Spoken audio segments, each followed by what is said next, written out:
Welcome back to my channel commerce with Rashmi. आज की इस वीडियो में हम बात करेंगे पॉवर्टी एलिवेशन प्रोग्राम्स की। मतलब गवर्नमेंट ने कौन कौन से मेजर्स लिए, कौन कौन सी इनिशिएटिव्स लिए पॉवर्टी को कम करने के लिए।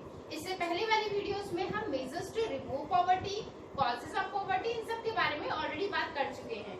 तो कॉजेस ऑफ पॉवर्टी में हमने देखा कि population, lack of infrastructure, lack of growth और अनएम्प्लॉयमेंट, इन सब की वजह से हमारे कंट्री में पॉवर्टी बढ़ती जा रही थी। ठीक है, तो उसे कैसे कम किया जाए, तो ये हमने सजेशंस देखे थे इसके। अब हम बात करेंगे कि गवर्नमेंट ने कौन कौन से प्रोग्राम्स बनाए पॉवर्टी को कम करने के लिए, राइट। तो इन्हीं सारे प्रोग्राम्स के बारे में हम बात करेंगे।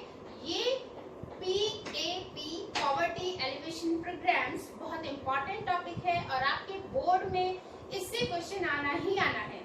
तो आपसे रिक्वेस्ट है, वीडियो को प्लीज पूरा देखिए, समझिए। जहां पर भी डाउट होता है तो आप कमेंट बॉक्स में पूछ सकते हैं।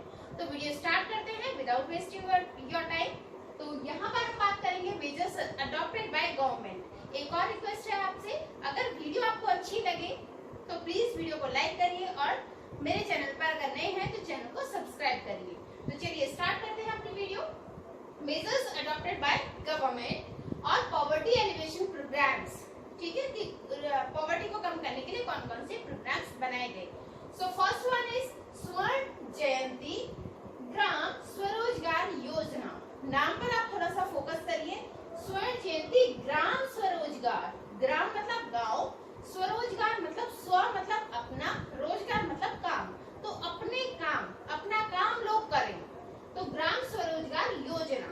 तो ये एक पॉलिसी बनाई गई थी, स्वर्ण जयंती ग्राम स्वरोजगार योजना, कि गांवों में लोग अपना खुद का काम करें।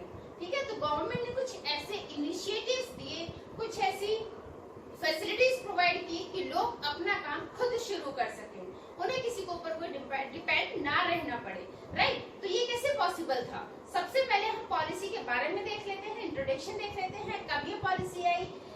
देखिए, जो भी आप पॉलिसी पढ़ेंगे उसमें थोड़ा सा ध्यान रखना उसके इम्पोर्टेंट पॉइंट्स की। जैसे मैंने यहाँ पे कुछ इम्पोर्टेंट पॉइंट्स हर पॉलिसी के लिखे हैं, तो आप इन्हें प्लीज ध्यान रखिए कि क्या किस पॉलिसी में क्या इम्पोर्टेंट है। तो बात करते हैं अगर इस योजना की, तो ये अप्रैल 1999 में आई थी, काफी पुरानी योजना है। अप्रैल 1999 में ये पॉलिसी शुरू की गई थी, गवर्नमेंट के थ्रू ये प्रोग्राम बनाया गया था। अब इस पॉलिसी को, इस प्रोग्राम को रिप्लेस किया गया था IRDP एंड ट्राइसम। ये दोनों पॉलिसीज से पहले वाली पॉलिसीज हैं, तो इनके बारे में ज्यादा डिटेल में हमें पढ़ने की जरूरत नहीं है। ये दोनों पॉलिसीज पुरानी पॉलिसीज थी, पुराने प्रोग्राम थे जिनको मर्ज किया गया और एक नया प्रोग्राम, नई योजना बनाई गई, स्वर्ण जयंती ग्राम स्वरोजगार योजना, राइट। अब इसका मेन मोटिव क्या था। इसका मेन मोटिव था कि स्वरोजगार मतलब गांव के लोग अपना बिजनेस शुरू करें। अब अपना बिजनेस या तो वो इंडिविजुअल बेसिस पे करें या फिर वो कलेक्टिवली बेसिस पे करें। तो कलेक्टिवली बेसिस पे आपने 10th में भी थोड़ा सा पढ़ा होगा इकोनॉमिक्स वगैरह में, SHG सेल्फ हेल्प ग्रुप, जिसमें कुछ लोग आपस में मिलकर एक इनकम डिपॉजिट करते हैं हर महीने और उसी के जो मेंबर्स होते हैं उनको लो रेट ऑफ इंटरेस्ट को प्रोवाइड किया जाता है ताकि वो अपना कुछ कहीं पर उसे इन्वेस्टमेंट कर सके, राइट। तो वही था कि स्मॉल एंटरप्राइजेस बनाई जाए, ऑर्गेनाइज की जाए, चाहे वो इंडिविजुअल बेसिस पर हो या फिर ऐसे चीज बनाए जाए ताकि लोगों को कम रेट पर पैसे मिल सके और वो अपना बिजनेस शुरू कर सकें, राइट। अब इसमें जो 2011-12 की अगर हम बात करें तो इस योजना को कन्वर्ट किया गया NRLM पॉलिसी में, NRLM योजना में। NRLM योजना क्या है आपका, नेशनल रूरल लाइवलीहुड मिशन। तो इस योजना में से कन्वर्ट किया गया। ठीक है, एक बार फिर से बता देती हूँ, ग्राम स्वरोजगार योजना मतलब गांव के लोग अपना खुद का व्यवसाय कैसे शुरू करें, उसके लिए योजना बनाई गई थी। 1999 में बनाई गई थी। इसको रिप्लेस किया गया था आपका IRDP और ट्राइसम पॉलिसीज के थ्रू। देन इसका मोटिव था स्मॉल इंडस्ट्रीज को बढ़ावा देना, छोटे छोटे से व्यवसायों को बढ़ावा देना ताकि लोग छोटे छोटे व्यवसाय करके भी अपनी इनकम जनरेट कर सकें और उनका स्टैंडर्ड ऑफ लिविंग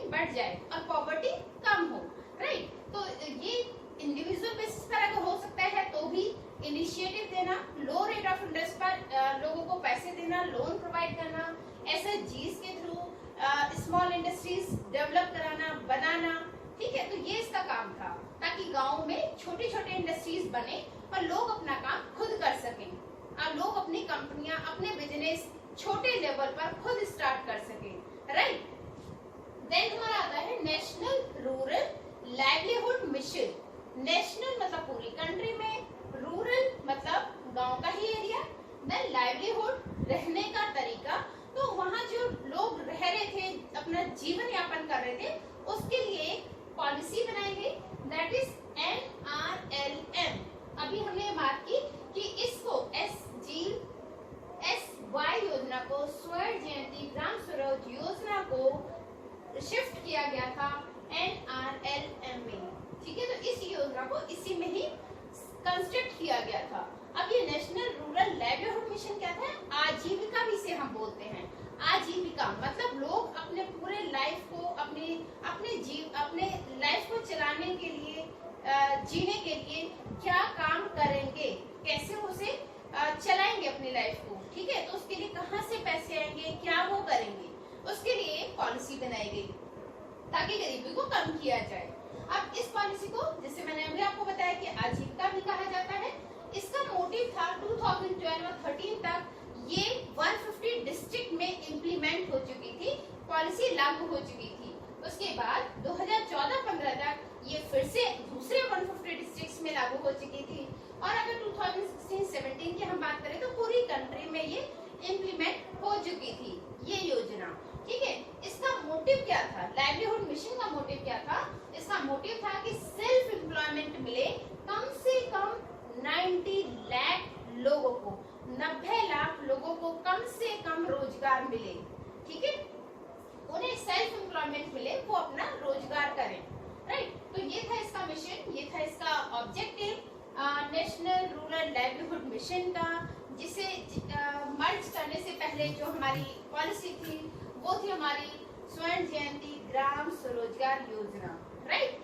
तो ये था हमारा नेशनल रूरल लाइवलीहुड मिशन, मतलब गांव में लाइवलीहुड मतलब उनका आजीवन, जो हमारी आजीविका भी हम बोलते हैं, उसको कैसे सुधारा जाए ताकि गरीबी कम हो, ठीक है।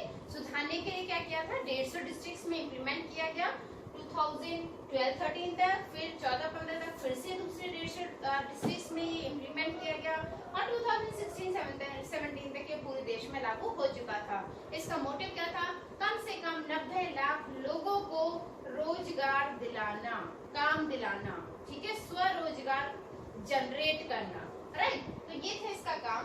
अब एक देखिए इसकी इंटरेस्टिंग बात, देखिए इसे देखकर मुझे माधुरी दीक्षित की याद आ जाती है। माधुरी दीक्षित क्यों?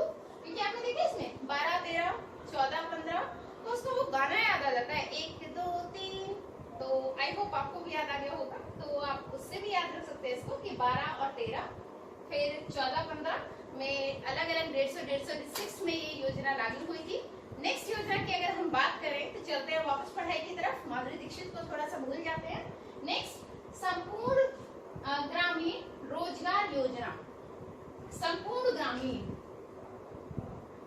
रोजगार योजना SGRY, ये इम्प्लीमेंट हुई थी 1 सितंबर 2001 में, 1 सितंबर 2001, ठीक है।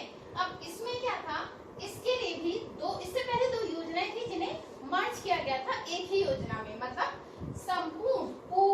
संपूर्ण मतलब कलेक्टिवली ग्राम रोजगार योजना, मतलब सभी को, पूरे गांव में सभी को रोजगार मिले। देखिए हमने जब कॉजेस ऑफ पॉवर्टी पढ़ा था तो उसमें हमने देखा था कि एम्प्लॉयमेंट एक रीजन है, पॉपुलेशन एक रीजन है जिसकी वजह से गरीबी बढ़ती जा रही है। तो उन्हीं रीजंस के ऊपर यहाँ वर्क किया गया कि कैसे एम्प्लॉयमेंट जनरेट किया जाए और लोगों को काम दिया जाए, जिससे उनकी अर्निंग हो और पॉवर्टी लाइन से वो ऊपर आ जाए, पॉवर्टी हमारी कंट्री में कम हो जाए, राइट। तो 1 सितंबर 2001 को स्टार्ट की गई थी।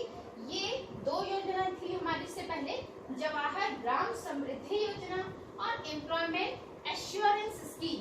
इन दोनों योजनाओं को मर्ज करके एक योजना बनाई गई जो थी हमारी ये SGRY, संपूर्ण ग्रामीण रोजगार योजना, ठीक है। अब इसका काम क्या था? इसका क्या ऑब्जेक्टिव था? Employment opportunity to surplus worker. अभी तक जो एम्प्लॉयमेंट चल रहा था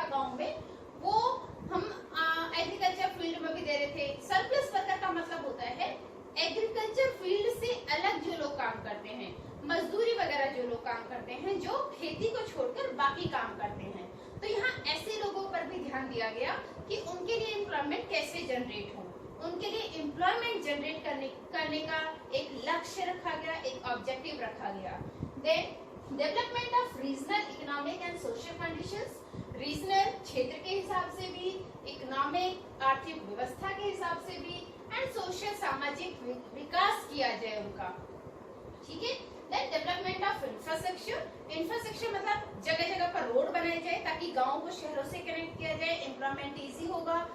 हॉस्पिटल्स बनाए जाए, एजुकेशन इंस्टीट्यूशंस बनाए जाए ताकि लोगों को एम्प्लॉयमेंट मिले, ठीक है। हॉस्पिटल होगा तो वहां पर भी लोगों को ऑब्वियसली एम्प्लॉयमेंट मिलेगा, रोड बनेंगी, डैम्स बनेंगे तो लोगों को एम्प्लॉयमेंट मिलेगा, ठीक है। तो ये था इसका ऑब्जेक्टिव।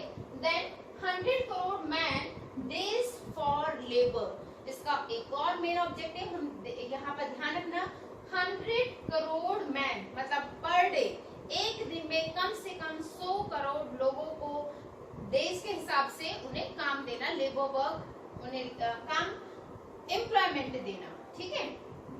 और इस योजना को भी बाद में मर्ज किया गया एमजी नरेगा पॉलिसी में, एमजी नरेगा योजना में से मर्ज कर दिया गया, ठीक है। तो ये थे इसके कुछ इंपॉर्टेंट पॉइंट। तो आपको अगर नोट करने हैं तो आप नोट कर लीजिए, और फिर इसके आगे चलते हैं, हम नेक्स्ट पॉलिसीज के बारे में देखेंगे, नेक्स्ट प्रोग्राम्स के बारे में डिस्कस करते हैं। तो आप स्क्रीनशॉट लेना है तो स्क्रीनशॉट आप ले लीजिए। नेक्स्ट हमारा प्रोग्राम है और नेक्स्ट पॉलिसी है हमारी प्रधानमंत्री ग्रामोदय योजना।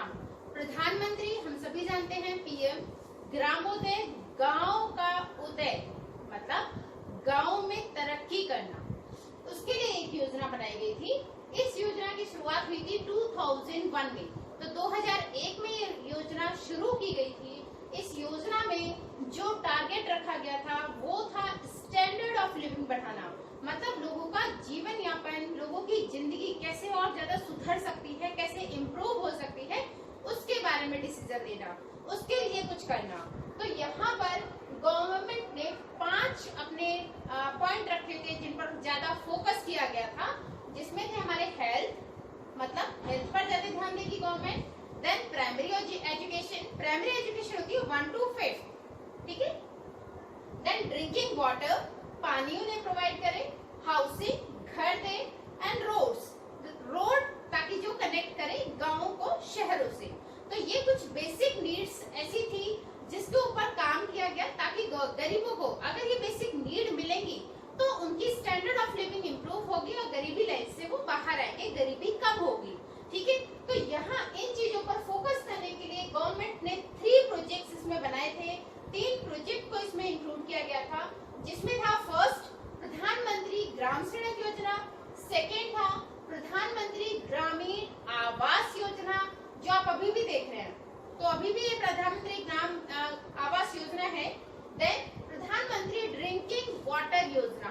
तो ये 3 प्रोजेक्ट इसके अंदर इंक्लूड किए गए थे जिससे स्टैंडर्ड ऑफ लिविंग गरीबों की बढ़े और वो गरीबी लाइन से बाहर आए, ऊपर आए और गरीबी कम हो हमारे देश की, ठीक है। तो ये थी आपकी प्रधानमंत्री ग्रामोदय योजना, पूरे गांव का विकास, ग्रामों का उदय करना, ग्राम का, गांव का विकास करना, ठीक है। तो 5 मेन टॉपिक्स थे, health, primary education, drinking water, housing and road, right. Next उस पर चलते हैं हम अपनी नेक्स्ट प्रोग्राम पर। ये हमारा जयप्रकाश रोजगार गारंटी योजना।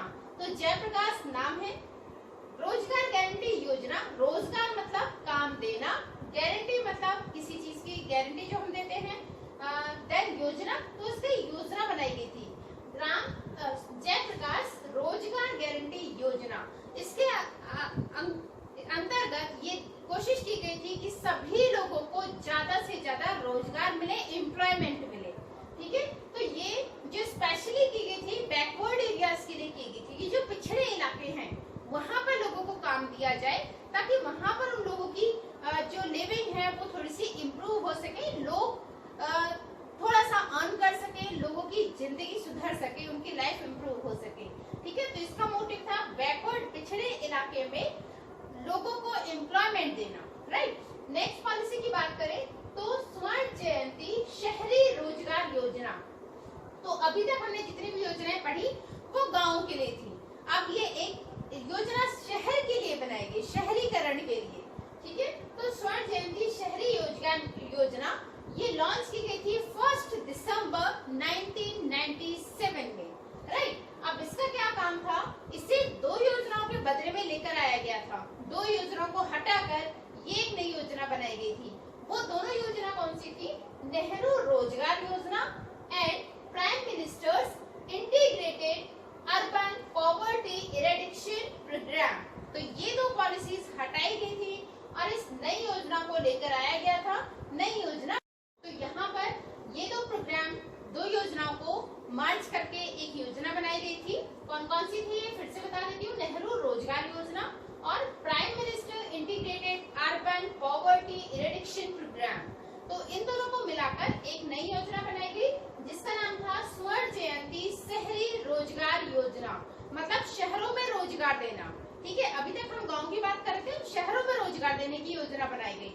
देन इसका मोटिव क्या था, ऑब्जेक्टिव क्या था, प्रोवाइड सेल्फ एम्प्लॉयमेंट देना या फिर वेज एम्प्लॉयमेंट देना, किसको, अर्बन अनएम्प्लॉयड या फिर अंडर एम्प्लॉयड लोगों को, जो या तो अनएम्प्लॉयड है या फिर अंडर एम्प्लॉयड है, उन लोगों को रोजगार देना, राइट। तो यहाँ पर इसके लिए 2 प्रोग्राम बनाए गए। First urban self employment programme, second urban wage employment programme. Urban self employment मतलब या तो वो अपना एम्प्लॉयमेंट करे, अपना रोजगार करे, या फिर वो दूसरों के लिए काम करे और वेजेस ले, ठीक है। देखिए हम पैसे जो कमाते हैं 2 तरीके से होते हैं, या तो फिर हम अपना काम करते हैं या फिर हम जॉब करते हैं, या तो अपना बिजनेस करेंगे या फिर जॉब। तो वही दोनों प्रोग्राम्स को इसमें इंक्लूड किया गया।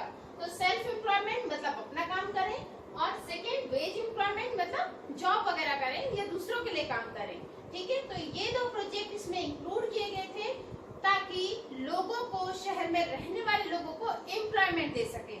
यहाँ पर जो भी खर्चा होने वाला था, इस खर्चे को डिवाइड किया गया केंद्र सरकार और राज्य सरकार के बीच में। यहाँ होने वाले खर्चे का 75% खर्च केंद्र सरकार उठाती और 25% खर्च उठाने की जिम्मेदारी थी राज्य सरकारों की। तो इस तरीके से खर्चे को भी डिवाइड किया गया। तो ये थी हमारी 6 पॉलिसीज, 6 प्रोग्राम जिसके थ्रू पॉवर्टी को कम करने की कोशिश की गई। तो आज की वीडियो में हम केवल इतना ही डिस्कस करेंगे। बाकी हमारे जो 6 प्रोग्राम बचे हैं उनके बारे में हम कल डिस्कस करते हैं नेक्स्ट वीडियो में। आज की वीडियो में केवल इतना ही। तो वीडियो अच्छी लगे तो वीडियो को लाइक करिए, शेयर करिए, चैनल को सब्सक्राइब करिए। मिलते हैं नेक्स्ट वीडियो में। जय हिंद, जय भारत।